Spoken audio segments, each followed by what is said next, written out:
হিন্দুরা মহিলাদের দাম দেয়নি, আজও নয়, বিগত দিনেও দেয়নি। বিগত দিনে মৃত স্বামীর সাথে আগুনে জ্বলে যেতে হতো, তার নাম ছিল সতীদাহ। অতীতের দিনে বিধবা বিবাহ ছিল না। একটা মেয়ের বিবাহ হয়েছে 6 বছর বয়সে, স্বামী মারা গেছে 6 বছর 6 মাসে, তাহলে একটা মেয়ের বয়স 6.5 বছর, তখন স্বামী মারা গেছে। তখন থেকে নিয়ে মরা পর্যন্ত তার আর বিবাহ হবে না। বঙ্কিমচন্দ্র, রাজারাম মোহন রায়, ঈশ্বরচন্দ্র বিদ্যাসাগর তারা চেষ্টা করে বিধবা বিবাহ বৈধ করার এবং নিজের পরিবারের ছেলে মেয়েদের বিবাহ দেওয়ার ব্যবস্থা করে চালু করার চেষ্টা করেছে। এরপরেও তারা আজও যে হিন্দু মেয়েদের দাম দিচ্ছে তা নয়। হিন্দু মেয়েরা বাপের জমি জায়গা পায় না, আজও তারা মেয়েকে জমি জায়গা অর্থ সম্পদ দেয় না। যা কিছু দেয় বিবাহের দিনেই দিয়ে শেষ করে। তারা বাপের মেয়ে হিসেবে বাপের অবর্তমানে জমি জায়গা অর্থ সম্পদ পায় না। হিন্দুরা মেয়েদের অতীতেও কোনোদিন দাম দেয়নি, আজও দিচ্ছে না, ভবিষ্যতে দিবে এরকম কোনো তাদের কাছে হিসাব নিকাশ বিদ্বানেরা অনুমান করতে পারে না। খ্রিস্টানেরা মেয়েদের দাম দেয়নি। খ্রিস্টানেরা মনে করেছে যে মেয়েরা হচ্ছে উপভোগীয় জিনিস, বাস যতদিন পর্যন্ত তাকে উপভোগ করা যায় ততদিন পর্যন্ত রাখতে হবে। যখন তাদের এরকম সময় পার হয়ে যাবে তখন তাদেরকে বৃদ্ধ আশ্রমাগারে রেখে দিতে হবে। ছেলে মেয়ে বাপ মা এটা কোনো হিসাব নেই। বিবাহ দিতে হবে, বিবাহ পড়াতে হবে, তাদের ছেলে মেয়ে বৈধ সূত্রে হবে, এটা তারা প্রয়োজন মনে করেনি। আর বৃদ্ধ আশ্রমাগার খ্রিস্টানদের পক্ষ থেকে এসেছে, কাজেই বৃদ্ধ আশ্রমাগার মুসলমান করতে পাবে না। মুসলমান এত নোংরা ইতর শ্রেণীর জাতি নয়। ওরা পিতামাতাকে কিভাবে ভালোবাসবে তার পথ পদ্ধতি আল্লাহ তাআলা নিজেই বলেছেন, আল্লাহর নবীও অনেক বলেছেন। কাজেই মুসলিম মানুষ তাদের পিতামাতাকে কিভাবে মূল্যায়ন করা লাগবে সেটা ভালোভাবে জানে। ওদের জন্য একটা বাড়িঘর তৈরি করে খাওয়ার ব্যবস্থা করে বৃদ্ধ মানুষকে ছেলে মেয়েকে ছেড়ে ওখানে থাকতে হবে, এরকম নোংরা ন্যাক্কারজনক কাজ যেটা খ্রিস্টানদের কাজ, এটা মুসলমান করেনি, করবে না। যদি কেউ করে থাকে তাহলে সে খ্রিস্টানের নীতিতে চলে। মধ্যেখানে একটা দুঃখজনক কথা বলে রাখি, সেটা হলো এই, রাসূল সাল্লাল্লাহু আলাইহি সাল্লাম আফসোস করে কয়েকটা কথা বলে গেছেন।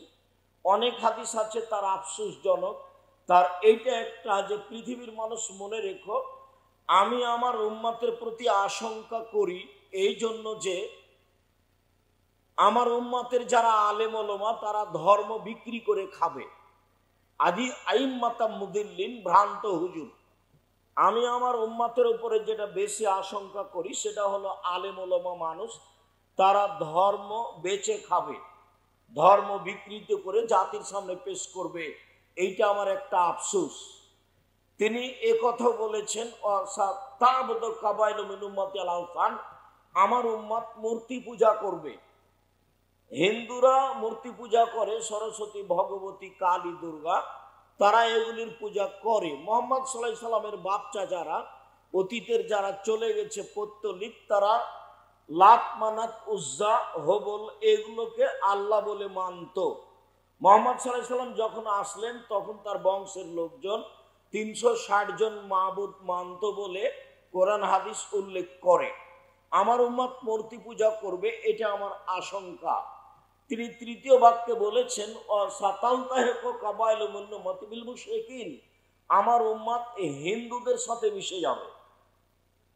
গান বাজনা বাদ্যযন্ত্র হিন্দুদের কাজ। এখন নির্দ্বিধায় মুসলমানের বাড়িতে, মুসলমানের ছেলেদের বড় মোবাইলে, মুসলমানদের দোকানপাটে গান বাজনা বাদ্যযন্ত্র চলে।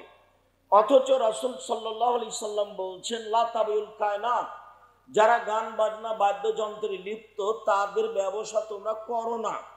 ওলা তাস্তারুহুন্না, তাদের তোমরা ক্রয় করো না। ওলা তুআল্লিমুহুন্না, মেয়েদেরকে তোমরা গান বাজনা শিখিয়ে দিও না। ওয়াসামানুহুন্না হারাম, এর মাধ্যমে যত পয়সা উপার্জন হয় সবই হারাম। দোকানে টিভি রেখে যে পয়সা উপার্জন করা হয় তা হারাম। হারামের ভাষাগুলিতে আল্লাহ রাসূল বলেছেন, ইন্নাল্লাহ হাররামা বায়াল খামরে ওয়াল মাইসিরে ওয়াল খিনজিরে ওয়াল আসলাম।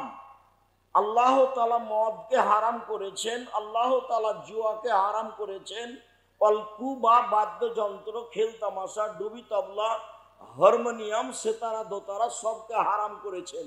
তারপরে তিনি বললেন অল খিনজিরা, সোর শুকুরকে হারাম করেছেন, অল আসনাম পুতুলকে হারাম করেছেন। সব একই ভাষা। যেই ভাষা দিয়ে মদ হারাম করা আছে, যেই ভাষা দিয়ে জুয়া হারাম করা আছে, যেই ভাষা দিয়ে শুকুর সোর হারাম করা আছে, সেই ভাষা দিয়ে বাদ্যযন্ত্র, খেলতামাশা, ডুবি তবলা, হারমোনিয়াম, দোতারা, সেতারাকে হারাম করা আছে। ওই ভাষা দিয়ে আপনার পুতুলকে হারাম করা আছে। এরপরও আপনার বাড়িতে কাঁকড়া আছে, আপনার স্ত্রী যে তরকারি রাখা বাটিটা কিনেছে সেটা একটা কাতল মাছ। আপনার স্ত্রী যেটা আপনার একটা আয়নায় কিনেছে মুখ দেখার জন্য সেটা রুই মাছ। আপনার স্ত্রী যে একটা প্লেট কিনেছে ভাত খাওয়ার জন্য সেটাতে চিংড়ি মাছ আছে। আপনার স্ত্রী আপনার বাচ্চার পেশাব পায়খানার জন্য একটা পট কিনেছে, সেটা হলো ঘোড়া। আপনি যেদিকে যাবেন সেদিকে দেখবেন যে আপনার কাজকর্ম সব খ্রিস্টানদের সাথে মিশে আছে, হিন্দুদের সাথে মিশে আছে। এগুলো হলো হিন্দুদের কাজ। গান বাজনা, খেলতামাশা, বাদ্যযন্ত্র, ছবি মূর্তি, এগুলো হিন্দুদের কাজ। আপনার মেয়ের জন্য একটা জামা কিনেছেন ছেলের জন্য, সেটাতে আপনি দেখতে পাবেন কার্টুন। আর আপনার ছেলের মাথার চুল আছে তো ইহুদি খ্রিস্টানদের খেলোয়াড়দের মতো। আপনার ছেলের গায়ে গেঞ্জি আছে হিন্দুদের ইহুদিদের পোশাক, গেঞ্জির পিছনে 10 লেখা আছে, যাতে আমরা থুথুও ফেলি না। আপনার ছেলের গেঞ্জিটা যদি আমার এখানে টয়লেটে পড়ে থাকে তো আমি এটা পা দিয়ে সরিয়ে দিয়ে পেশাব করব। ওই গেঞ্জিটা আমি আব্দুর রাজ্জাক বিন ইউসুফ পেশাবও করি না। আপনি কেমন নোংরা ইতর শ্রেণীর মানুষ! আপনার বিদ্যা বুদ্ধি সব কমে গেছে। আপনি ইহুদি খ্রিস্টানদের নীতির সাথে একবারে দিন রাত জীবন বাজি রেখে মিশে যাওয়ার চেষ্টা করছেন। তাই তো আল্লাহ নবী বলছেন, পৃথিবীর মানুষ, আমি দুঃখ সহকারে বলে গেলাম, লায়াতিয়ান্না উম্মতি মা তাআলা বানি ইসরাইল, ইহুদি খ্রিস্টান যেসব কর্মে লিপ্ত হয়েছে আমার উম্মত সেই কর্ম করবে। মনে রেখো, ডান হাতের বিঘত যেমন বাম হাতের সমান সমান সমান, আমার উম্মত তেমন নিয়ম নীতিতে, কাজকর্মে, খাসলাতে, অভ্যাসে, পোশাক আশাকে, চলাফেরাতে, খাতা কলমে মিশে যাবে ইহুদি খ্রিস্টানের সাথে সমান সমান। তিনি বললেন, পৃথিবীর মানুষ মনে রেখো, হাদু আন্নাল বিন নাল, ডান পায়ের জুতা যেমন বাম পায়ের সমান, ডান পায়ের জুতা যেমন বাম পায়ের সমান সমান সমান, তেমনি ভাবে আমার উম্মত ইহুদি খ্রিস্টানের সাথে মিশে যাবে সমান সমান। এই পর্যন্ত বলে তিনি চুপ থাকলেন না। এবার ভাষাগত তিনি নিচে নামতে লাগলেন। নিচে নামতে নামতে নামতে বলছেন, পৃথিবীর মানুষ মনে রেখো, ইহুদি খ্রিস্টান যদি মায়ের সাথে জেনা করে থাকে তো আমার উম্মত তাদের সাথে মিল দিতে গিয়ে মায়ের সাথে জেনা করবে। হাদিস তো সহি। আপনি বগুড়ার মানুষ, মাথায় টুপি আছে, প্রতি রামাজানে উমরা করেন, হজ করেন। এখন আপনার মেয়ে আপনার সাথে আছে, স্কিন পায়জামা পরে আছে, আপনি হাজি। আপনার লজ্জা হয় না? শরম হয় না? লজ্জা একটা ভাষা আপনি জানেন না? লজ্জা যে একটা শব্দ আপনার যেটা জানা নাই কেন? রাসূল সাল্লাল্লাহু আলাইহি সাল্লাম বলছেন এইভাবে, আর আল্লাহ বলছেন, বুঝেও বুঝে না ওরা, অন্তর আছে বুঝে না, দেখেও দেখে না ওরা, চক্ষু আছে দেখে না, শোনেও শোনে না ওরা, কান আছে শোনে না। উলায়েকা কালানাম, তারা পশু প্রাণীর মতো, তারা গরু ছাগলের মতো, তারা কুকুর শ্রীগালের মতো, বালহুমাজাল, বরং তার চেয়ে খারাপ। আপনাকে আমি কুকুর শ্রীগালের চেয়ে খারাপ মনে করি।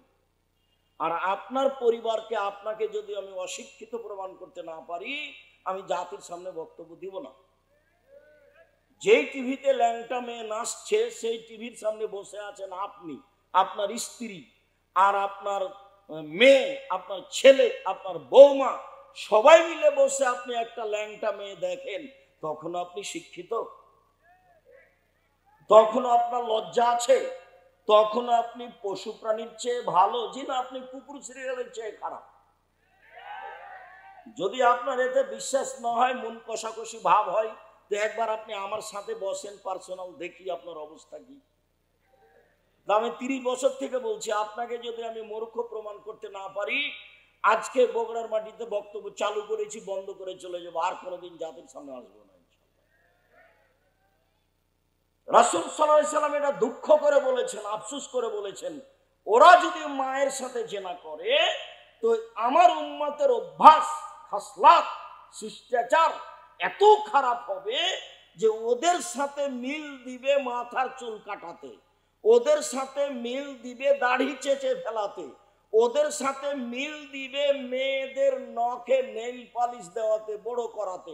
এটা তো ইহুদি খ্রিস্টানদের পতিতালয়ের মেয়েদের বৈশিষ্ট্য।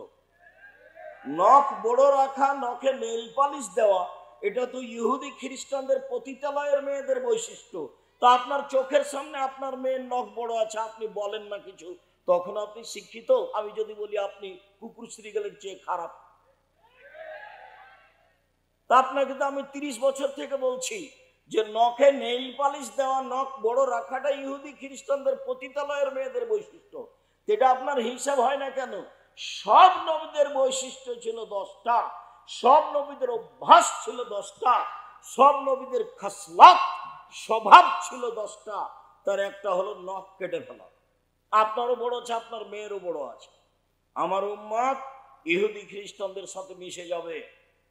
খ্রিস্টান মেয়েদের দাম দেয়নি। তারা যখন মেয়েরা যুবতী হয়েছে, তখন তাদের সাথে জেনা আরম্ভ করেছে। যখন তাদেরকে আর ভালো লাগবে না, তখন তাদের সাথে জেনা বন্ধ করে বৃদ্ধ আশ্রমাগারে দিয়ে দিবে। এই হলো নারী। আর ইহুদি বলেছে যে ওরা তো হলো ডাইনি, মহিলা হচ্ছে ডাইনি, ওরা হলো পেতনি, ওরা স্বামীকে খেয়ে নেয়। বগুড়াতে আজও হাজারো গ্রাম আছে যেই গ্রামের মহিলারা বলে যে স্বামীর নাম ধরতে হয় না, নাম ধরলে স্বামী মারা যাবে। এটা হলো ইহুদিদের স্বভাব, এটা হলো ইহুদিদের স্বভাব। ইহুদি বলছে যে ও তো মানুষ নয়, ও তো ডাইনি, ও তো স্বামীকে খায়, ও তো মানুষকে খায়। ও আবার কি? ও কিছুই না, ও কোনো জাতি নয়, ওর 5 পয়সা দাম নয় সমাজে। আপনি আজকে একটা বই কিনে দেখুন, বইয়ের নাম হচ্ছে কেন এই নির্যাতন, কি তার প্রতিকার। বেগম রোকেয়া লিখেছে, অবরোধবাসিনী, মুসলিম মহিলা অবরোধবাসিনী। বগুড়া ট্রেন স্টেশনে বগুড়া জেলার কিছু মহিলা হজ করতে যাবে, তো ওরা পর্দা করে, তো ট্রেনে যাবে ঢাকা, তখন ওদেরকে পর্দার কারণে একটা বড় চাদর দিয়ে 3-4-5 জনকে ঢাকা আছে। তখন টিকিট মাস্টার একটু বের হয়েছেন বাইরে, দেখবেন সবকিছু দেখছেন, অনেকগুলি বস্তা মনে হচ্ছে পর্দা দিয়ে ঢাকা আছে, তো পা দিয়ে লাথি মেরে মেরে দেখছেন যে এগুলো কিসের বস্তা। বেগম রোকেয়া লিখছে এভাবে, তাকে নিয়ে আমি নাচিনি, তোমার মতো অশিক্ষিত মানুষ নেচেছে। আমি তো বলেছি আমি কখনো ঠাকুরের গানকে প্রাধান্য দিইনি। ঠাকুর বলেছে, ঠাকুর হলো জাতির শত্রু, ঠাকুর মুসলমানের শত্রু, ঠাকুর ঢাকা বিশ্ববিদ্যালয়ের শত্রু, ঠাকুর বাংলাদেশের শত্রু, ঠাকুর জাতির শত্রু, ঠাকুর হলো খ্রিস্টানদের সবচেয়ে বড় দালাল। মুসলমানেরা বাংলাদেশে বিপদে থাকে ইহুদি খ্রিস্টানের হাতে, আর ঠাকুর লন্ডনে বসবাস করে। এই ঠাকুর বলে, ও কালিমা তোমার আকাশ, ও কালিমা তোমার বাতাস। আমি আজ থেকে 30 বছর পূর্বে বলেছি তোর বাপের আকাশ। সিলেট কোর্টে 5000 টাকার মামলা হলো, আমি ঠাকুরের অপমান করেছি? আমি ঠাকুরের অপমান করিনি। ঠাকুর বলেছে ও কালিমা তোমার আকাশ, ও কালিমা তোমার বাতাস। আমি বলেছি তোর বাপের আকাশ কালিমা। মুসলমানের বাচ্চারা অশিক্ষিত, ও প্রাধান্য দিতে পারে ঠিক ঠাকুরকে, তার গানকে প্রাধান্য দিতে পারে। আমি আব্দুর রাজ্জাক বিন ইউসুফ, আমার দেহে যতদিন শ্বাস আছে ততদিন ঠাকুরের এই গানের আমি 5 পয়সা দাম দিনে। ও ডেনে যে পেশাব পায়খানা পড়ে আছে তার সমান দাম ঠাকুরের গানের আমার কাছে নাই। ঠাকুরের গোটা দেহটাই মুশরিক, ঠাকুর নিজের হিন্দু, ঠাকুরের কলম হিন্দু, ঠাকুরের কর্ম হিন্দু, ঠাকুরের জাতি হিন্দু, ঠাকুরের গান হিন্দু। ঠাকুরের কথা আমার ছেলে মেয়ে পড়বে। 1971 সাল থেকে বাংলাদেশে আজ পর্যন্ত কোন শিক্ষিত মানুষ শিক্ষামন্ত্রী হয়েছে এটা আমার জানা নাই। আমি দীর্ঘদিন থেকে বলে আসছি, খ্রিস্টানের দালাল ঠাকুর, সেই ঠাকুরের গান আমার ছেলে মেয়ে পড়বে, এটা আমি কোনোদিন গ্রহণ করিনি। জাতির যদি রাস্তাঘাট করে দিতে না পারি, জাতির যদি স্কুল কলেজ করে দিতে না পারি, জাতিকে চূড়ান্ত সঠিক ধর্ম দিতে পারবো ইনশাআল্লাহ। ধর্মের ব্যাপারে জাতিকে ফাঁকি দিয়ে পরকাল হারাতে রাজি নই। এইভাবে দিন কাটাতে আমি আব্দুর রাজ্জাক বিন ইউসুফ প্রস্তুত নই। সঠিকটাই জাতির কাছে পেশ করার চেষ্টা করব ইনশাআল্লাহ। মরা বাঁচা আল্লাহর হাতে। বলছিলাম সম্মানিত দিনী ভাই বোন, ইহুদি মুসলমানদের দাম দেয়নি, খ্রিস্টান দেয়নি, হিন্দু দেয়নি। ইসলাম আসার পূর্বের নাম হচ্ছে জাহেলিয়তের যুগ। জাহেলিয়তের যুগে মেয়েদের দাম দেওয়া হয়নি। জাহেলিয়তের যুগে, বন্যতার যুগে, বর্বরতার যুগে দাম দেওয়া তো হয়নি। সেই যুগে মেয়েদেরকে মাটিতে পুঁতে দেওয়া হতো। মুসা আলাইহিস সালাম যখন ফেরাউনের কাছে গেলেন, গিয়েই মুসা আলাইহিস সালাম ফেরাউনকে বললেন যে বানি ইসরায়েলকে ছেড়ে দেন, স্বাধীনতার দরকার আছে, স্বাধীনভাবে বসবাস করতে চাই। আপনি আমাদেরকে দাস দাসী করে রেখেছেন, আমার বংশের লোকেরা আপনার বাড়ির দাস, আর আমার বংশের মহিলারা আপনার বাড়ির দাসী। আপনি তাদের সাথে জেনা করে সময় করে তাদেরকে আপনি এইভাবে রাখেন যুগ যুগ ধরে। আপনার বয়সী 1500 বছর। তো আমি এসেছি, আপনি বানি ইসরায়েলকে ছেড়ে দেন। আন আরসিল মা'আনা বানি ইসরাইলা, বানি ইসরায়েলকে আমাদের সাথে ছেড়ে দেন, আপনার অধীনে দাস দাসী হিসেবে রাখতে চায় না। লম্বা বক্তব্যের এক পর্যায়ে মুসা আলাইহিস সালাম যখন এই কথা বললেন, কালা ফেরাউন বলল, আলাম নুরাব্বিকা ফিনা ওয়ালিদা, কি ব্যাপার, তোমাকে আমি শিশুকালে বহুদিন লালন পালন করিনি? ওয়ালা বিস্তা ফিনা মিন উমরিকা সিনিনা, তুমি তো আমার কাছে তোমার বয়সের বহু বছর ছিলে, তুমি কি সেই মুসা নও? অফালতা ফালাতাকা আল্লাতী ফালতা, তুমি যা করেছ, তুমি তোমার কর্ম করেছ। এক থাপ্পড়ে তুমি মানুষ মেরেছ। আনতা মিনাল কাফিরিন, তুমি বড় অকৃতজ্ঞ। ফিরআউন মুসার সামনে ঘোষণা দিল। যখন মুসা আলাইহিস সালাম বললেন দাস হয়ে থাকতে রাজি নই, মুসা আলাইহিস সালাম বললেন কালা ফালতুহা, জি আমি এক থাপ্পড় মেরে মানুষ মেরেছি, থাপ্পড় দিয়ে মানুষ মেরেছি, কথাই ঠিক। এদান ওয়ানা মিনাল দাল্লিন, তখন আমি ভুল পথে ছিলাম। ফারারতু মিনকুম, আমি তোমার ভয়ে পালিয়ে গেছি। লাম্মা খিফতুকুম, যখন ভয় করেছি তোমার কাছে থাকলে তুমি আমাকে হত্যা করবে। আমি বহু পথ অতিক্রম করে চলে গেছিলাম। ফাওয়াহাবালি রাব্বি হুকমান, আমার প্রতিপালক আমাকে জ্ঞানে গুণে পূর্ণ করেছেন। ওয়াজআলানি মিনাল মুরসালিন, আমাকে নবী করেছেন। অতিলকা নিয়ামাতুন তামুন্নুহা আলাইয়া, হ্যাঁ আপনি আমার প্রতি অনুগ্রহ করেছেন। শিশুকালে আপনি আমাকে লালন পালন করেছেন, অনুগ্রহ করে আপনি খোটা দিয়েছেন। এই সুবাদে আপনি বানি ইসরায়েলকে দাস দাসীতে পরিণত করেছেন। আপনি বড় উদ্ধত স্বৈরাচার, সীমা লঙ্ঘন করেছেন।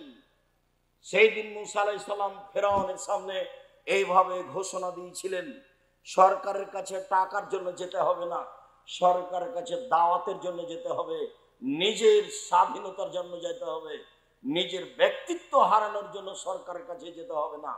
ফেরাউন কোন সাধারণ সরকার নয়, 1500 বছর থেকে বলে আসছে আমি আল্লাহ। এরকম এক ব্যক্তির কাছে গিয়ে মুসা এভাবে বলছেন। বলছিলাম এই জাহেলিয়তের যুগ একটার পর একটা চলে আসছে। তারা মেয়েদেরকে মাটিতে পুঁতে দিয়েছে, তাদের সাথে জেনা অন্যায়ের কোনো হিসাব নেই। জাহেলিয়ত মানেই জাহেলিয়ত। স্বামী মারা গেলে 1 বছর তাকে শোক পালন করতে হবে, বাড়ির পিছন দিকে কুড়ে ঘরে। জাহেলিয়ত, বুখারী মুসলিমের হাদিস। স্বামী মারা গেলে হিন্দুরা তো স্বামী মারা গেলে বাস বিবাহ হবে না, বিধবা বিবাহ বাতিল। বঙ্কিমচন্দ্র চেষ্টা করে, রাজা রামমোহন রায় চেষ্টা করে, খুব একটা সফল হতে পারেনি, আজও হয় না। হাজারো মেয়ে কম বয়সে মারা গেছে, বাপের বাড়িতে আছে, ভিক্ষা করে খাচ্ছে। তারা এটা গ্রহণ করেনি, তারা শিক্ষিত মানুষ নয়, তারা মেয়েদের দাম দিতে হবে কিভাবে জানা নাই, জানেনি তারা। জাহেলিয়াতের যুগে স্বামী মারা গেলে 1 বছর বাড়ির পিছন দিকে থাকতে হবে একটা কুঁড়ে ঘরে। তাদেরকে খাবার দেওয়া হতো ওই প্লেটে, যে প্লেটে চুলা থেকে ছাই উঠানো হয়, ওদেরকে খাবার দেওয়া হতো পানির একজন একটা টিনের প্লেট ময়লা যুক্ত। 20 কুষ্ঠ হলে মানুষকে যেভাবে প্লেট বাসন দিয়ে থাকে সেইভাবে বিধবা নারীকে দেওয়া হতো। 1 বছর পরে তাদের বৈধ হওয়ার জন্য, স্বামী মারা গেছে শোক পালন থেকে পবিত্র হওয়ার জন্য অনেক সমস্যা ছিল। সেই সমস্যাগুলো বুখারীতে উল্লেখ হয়েছে। আপনাকে আমি মুখামুখি বলতে লজ্জা পাচ্ছি, তাই ছেড়ে দিলাম। জাহেলিয়াতের যুগে মেয়েদের দাম দেওয়া হয়নি। মহান আল্লাহ বলেন, অকারনা ফি বুয়ুতিকুন্না ওয়ালা তাবাররাজনা তাবারুজাল জাহিলিয়াতুল উলা। হে মুসলিম মহিলা, তোমরা বাড়িতে থাকো। বর্ণতার যুগে, বর্বরতার যুগে, অসভ্যতার যুগে নারীরা যেভাবে যৌবনকে বিক্রি করে, বর্বরতার পরিচয় দিয়ে রাস্তাঘাটে ঘুরতো, সেভাবে ঘুরো না, তোমাদের মান সম্মান আছে। জাহেলিয়াতকে লক্ষ্য করে আল্লাহ বলছেন, ওয়াইদা বুশরা আহাদুহুম বিল উনসা দাল্লা ওয়াজহুহু মুসওয়াদ্দান ওয়া হুয়া কাযীম। জাহেলিয়াতের যুগে যদি কোনো মেয়ে জন্ম নিত তাহলে বাপের মুখ কালো হয়ে যেত, সে বাড়িতে লুকিয়ে থাকতো, দোকানপাটে বাজারে যেত না, মানুষে লজ্জা দিবে সেই জন্য। একটা মেয়ে হওয়াতে সে চিন্তা করতো আইমসুকাহালাহুনিন, আমি তুরাব, অপমান অবস্থায় মেয়ে বাড়িতে রেখে দিব না মাটিতে পুঁতে দিব। যদি রেখে দিই অপমান সুনিশ্চিত, আর যদি পুঁতে দিই বালাই চলে গেল। তাই তারা নিজে হাতে মেয়েকে মাটিতে পুঁতে দিত। কায়েস ইবনে সাবেত নিজে বলছেন, ওয়াআদতু সামানিয়া বানাতিন লি, আমি আমার 8টা মেয়েকে নিজে হাতে মাটিতে পুঁতে দিয়েছি। আল্লাহ রাসূলের সামনে এসে বিবরণ দিচ্ছেন, এর নাম জাহেলিয়াত। সুন্দর করে গর্ত খুঁড়েছে, গর্ত খুঁড়ে সুন্দর করে মেয়েকে সাজিয়ে নিয়ে গেছে। সাজিয়ে নিয়ে যাওয়ার পরে মেয়েকে বলছে, আম্মু দেখো তো নিচে কি। তখন মেয়ে তো বাপের সাথে আছে, যেমন নিচে দেখতে গেছে তেমন মেয়েকে ধাক্কা দিয়ে গর্তে ফেলে দিয়েছে। আব্দুর রাজ্জাক সাহেব, এটা হয় কি করে? আজও আপনার হবে, এটাই সহজ আপনার জন্য। কি বলেন আপনি? আমরা আজকে মেয়েকে এভাবে মাটিতে পুঁতে দিতে পারবো? হ্যাঁ, অবশ্যই পারবেন। বলি আপনাকে, আপনি আপনার মেয়েকে ঢাকা বিশ্ববিদ্যালয়ে পড়াচ্ছেন, টাকা পয়সা খরচ করছেন, বারবার জিজ্ঞাসা করছেন, আম্মু কেমন আছো, টাকা লাগলে বলিও, তোমার ভাইয়ের কাছে নিও। এভাবে বলতে বলতে হঠাৎ একদিন শুনছে যে আপনার মেয়ে অমুক মদ খোরের সাথে চলে গেছে। তখন আপনি বলছেন যে তোকে ত্যায্য পুত্র করলাম, তোকে জবে করব, তোকে যদি পাই তো টুকরা টুকরা করে করত নদীতে ভাসিয়ে দিব। তো এখনই তো একটু আগে চুমা দিচ্ছিলেন আপনি আর টাকা পাঠাচ্ছিলেন, এখন মেয়ে তো একটাই, যদি 2টা হয় তাহলে আপনার তো মন দুর্বল হয়ে গেছে। দাদি বলছে, নানি বলছে, কি করবি রে তুই, একটা ডিপিএস করবি না, একটা গাভী নে। তো 3টে যখন মেয়ে হয়েছে তখন দাদি নানি বলছে বউ তালাক দে, এ বউ চলবে না। এইটাই কি জাহেলিয়াত নয়? এটাই জাহেলিয়াত। একটু 19-20 সালে আপনি মেয়েকে ত্যায্য পুত্র করে তাকে জবে করে করত নদীতে ভাসিয়ে দিতে চাচ্ছেন। এটাই ছিল তাদের কাছে সমস্যা। মেয়েরা নিজেরা সম্মান নিতে পারেনি। বেগম রোকেয়া যেভাবে মেয়েদের অপমান করেছে, তাই তো রংপুর জেলার মহিলা আবারও বই লিখলেন, কেন হবো অবরোধবাসিনী। ঠিক সেভাবে মহিলারা নিজে নিজে জাতির কাছ থেকে সম্মান হারিয়ে মাটিতে মিশিয়ে গিয়ে ইহুদি খ্রিস্টানদের নীতিতে পরিণত, ইহুদি খ্রিস্টানদের অপমান গ্রহণ করতে চায়। স্কিন পায়জামা পরে জাতিকে অঙ্গ প্রত্যঙ্গ দেখিয়ে শিক্ষা প্রমাণ করতে চায়। যেটা বন্যতা, যেটা বর্বরতা, যেটা অসভ্যতা, যেটা কুকুর শ্রীগালের চরিত্র, সেটাই পছন্দ করে আপনার কারণে।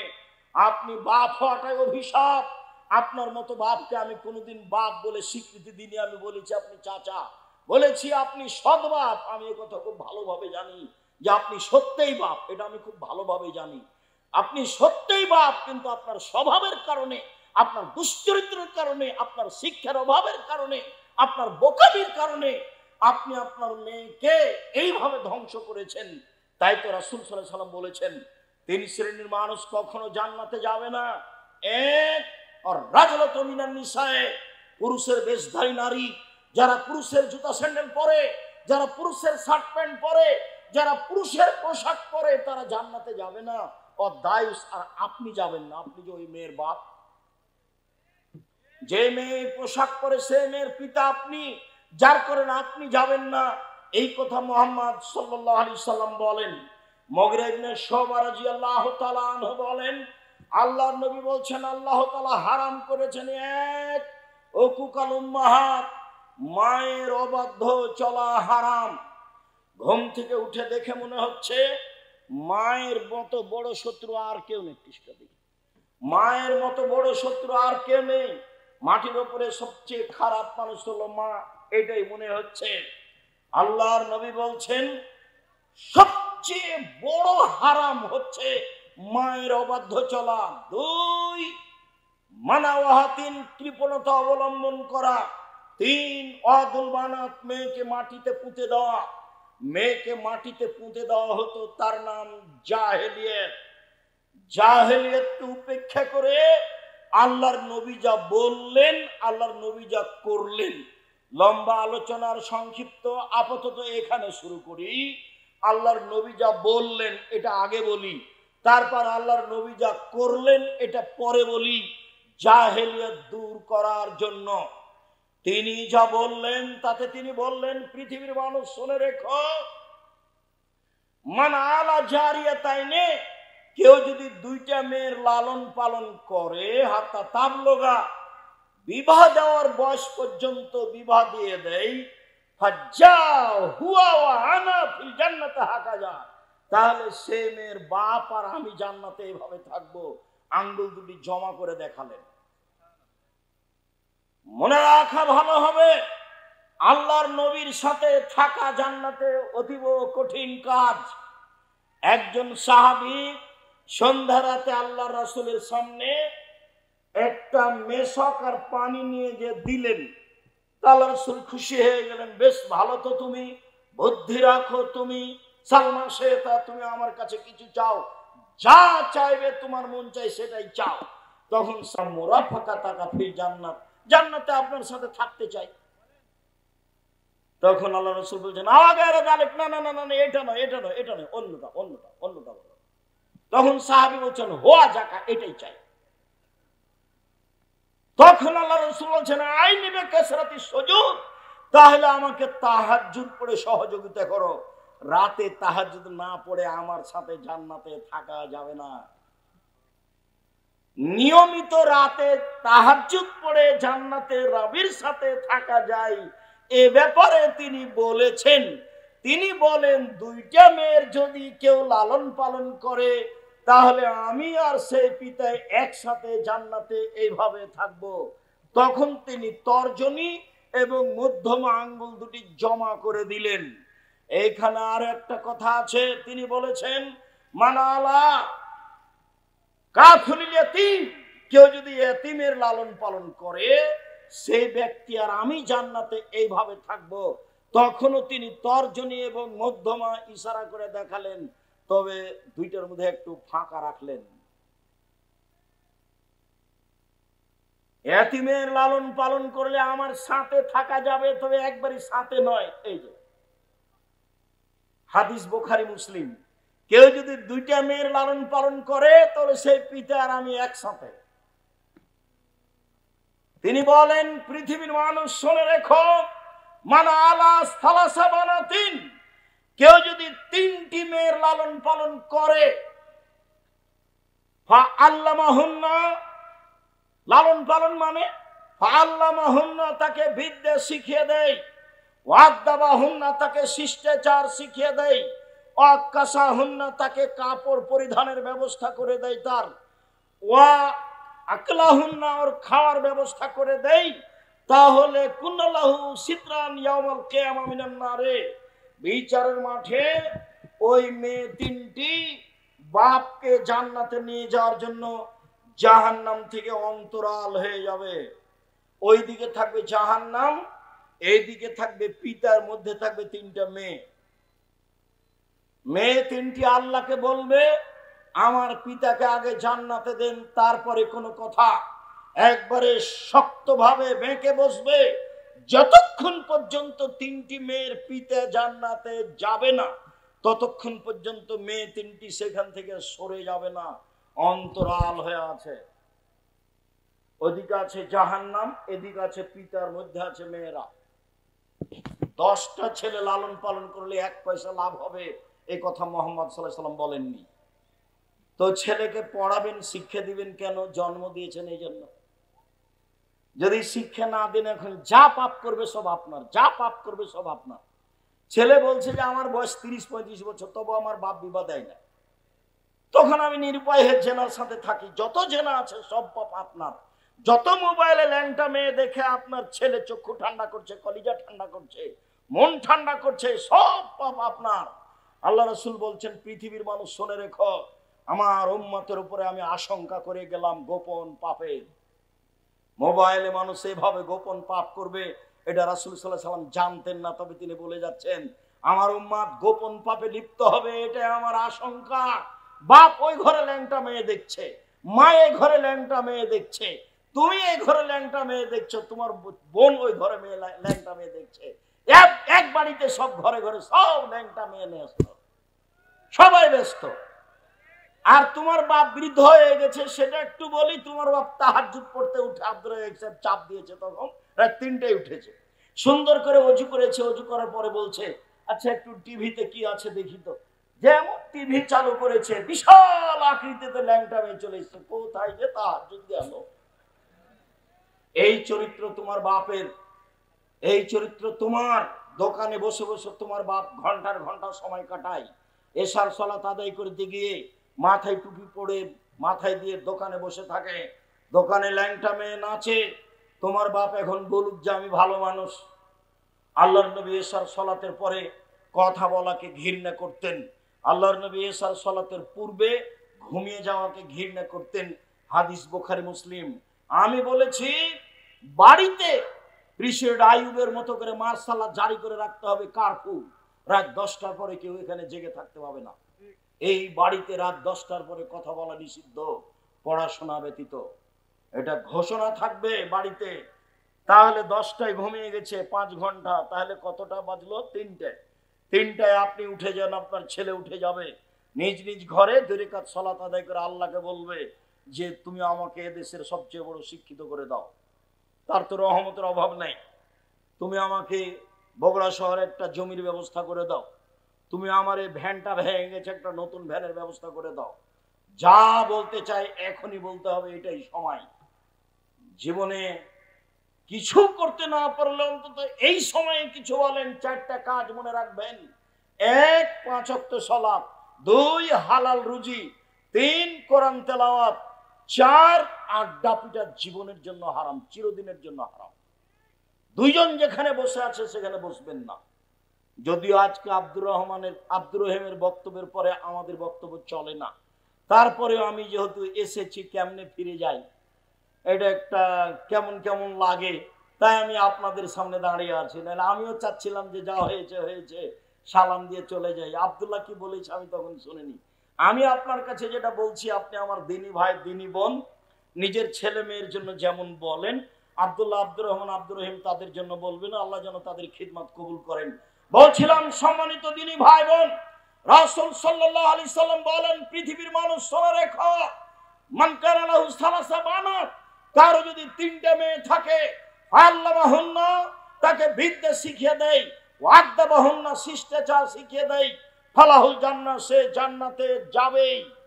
এটা আল্লাহ রাসূল মুখে বলেছেন। মেয়েদের দাম আল্লাহ রাসূল নিজে মুখে দিচ্ছেন।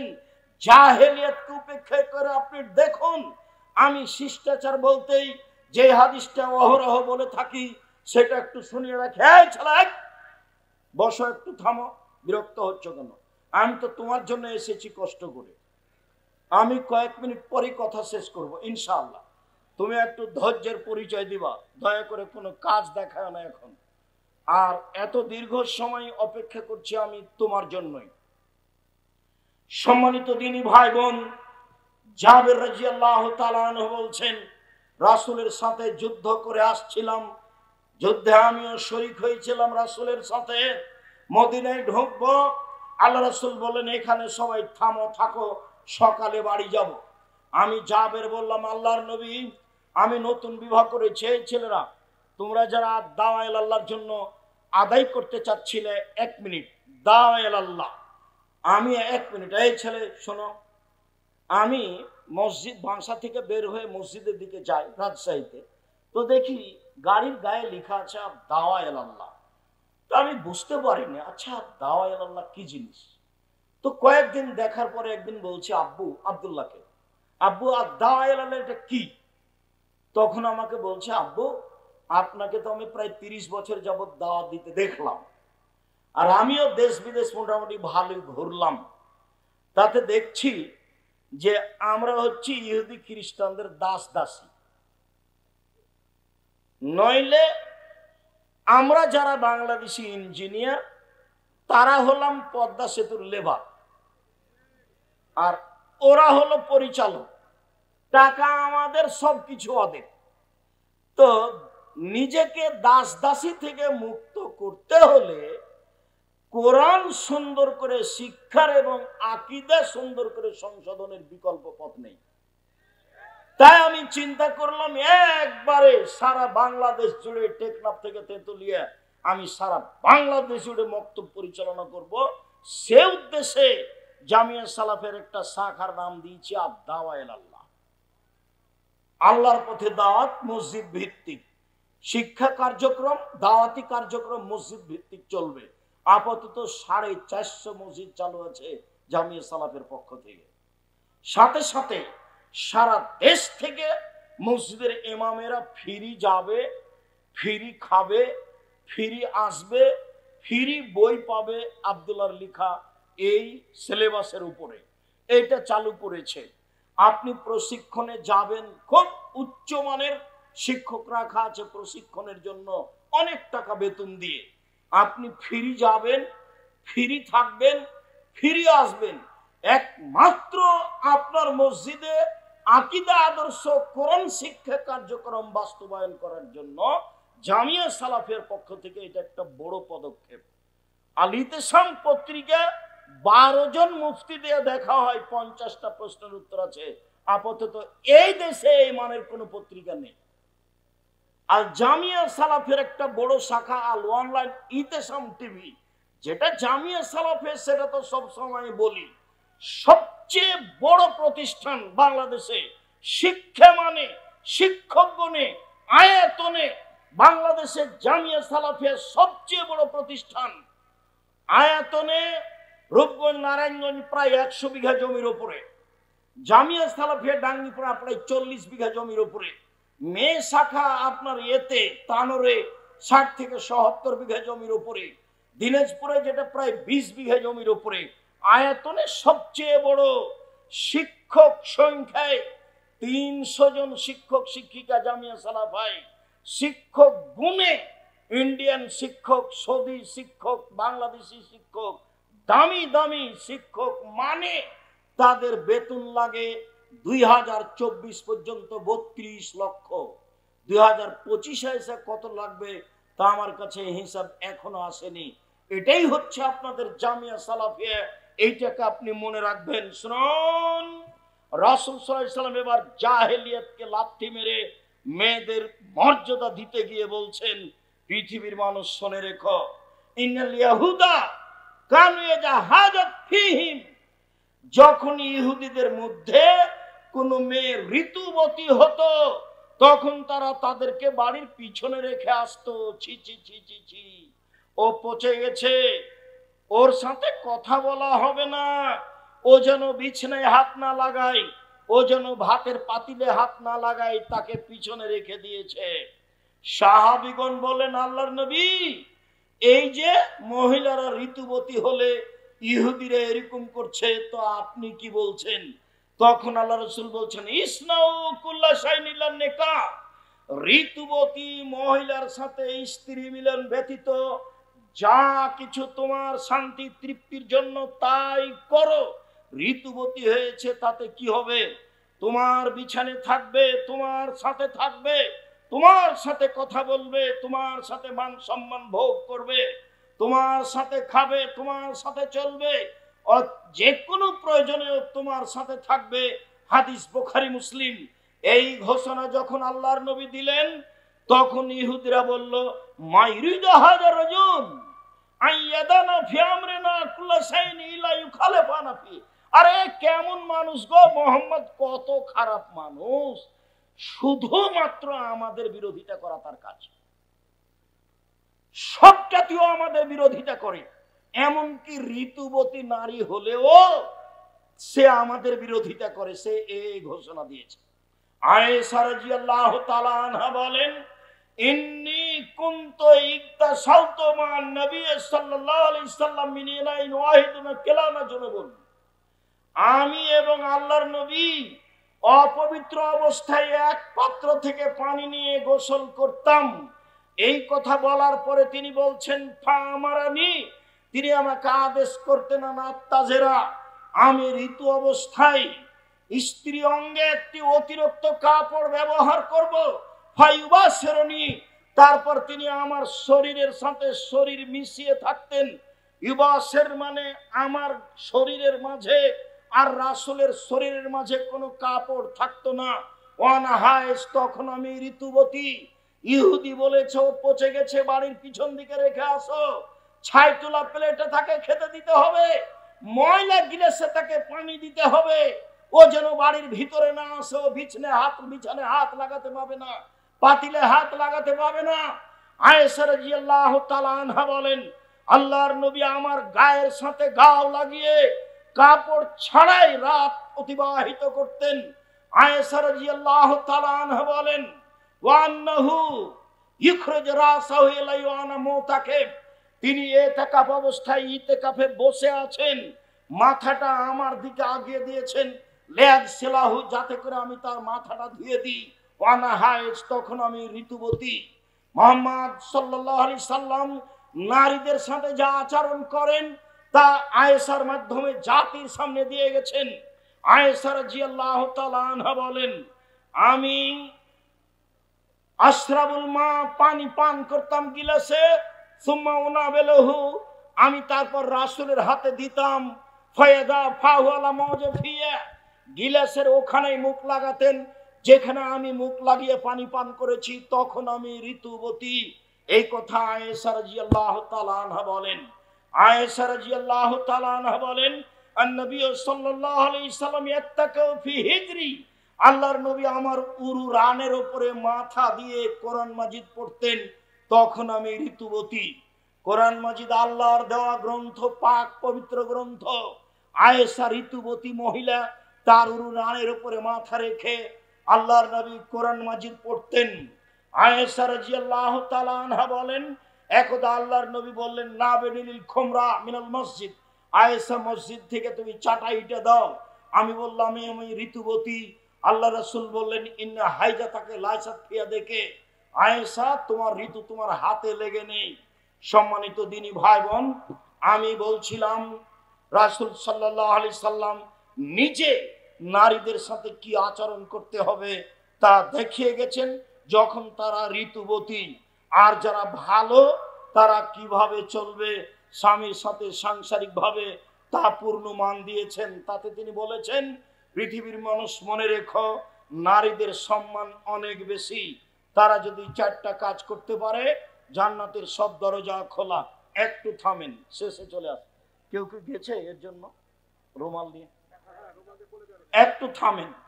যারা রুমাল নিয়ে যাচ্ছে ওদের হাতে 10 টাকা হোক, 50 টাকা হোক, 500 টাকা হোক, আপনি চলে যাবে সামনে দিয়ে, আপনি কিছু দিলেন না, এমনটা যেন হয় না।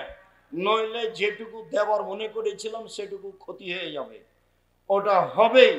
রাসূল সাল্লাল্লাহু আলাইহি সাল্লাম বলেছেন, তোমরা যাও, আমি আলোচনার শেষে চলে এসেছি। সম্মানিত দিনী ভাই বোন, রাসূল সাল্লাল্লাহু আলাইহি সাল্লাম নারীদের ব্যাপারে বললেন, ওরা যদি 4টা কাজ করতে পারে তাহলে জান্নাতের সব দরজা খোলা। 1, 5 ওয়াক্ত সালাত, 2, রমজান মাসে রোজা। এই ছেলে একটু থামো, ওই যে ওরা আসছে, তারপরে উঠবো আমরা। 2 হচ্ছে 5 ওয়াক্ত সালাত, রমজান মাসের রোজা। 3, স্বামীকে মেনে চলা। 4 হচ্ছে জেনায় লিপ্ত না হওয়া। মহিলারা যদি জীবনে এই 4টা কাজ করতে পারে তাহলে তারা জান্নাতে চলে যাবে। সম্মানিত দিনী ভাই বোন, যাওয়ার আগে আর একটা কথা মনে রাখবেন, কেন নির্যাতন, কি তার প্রতিকার।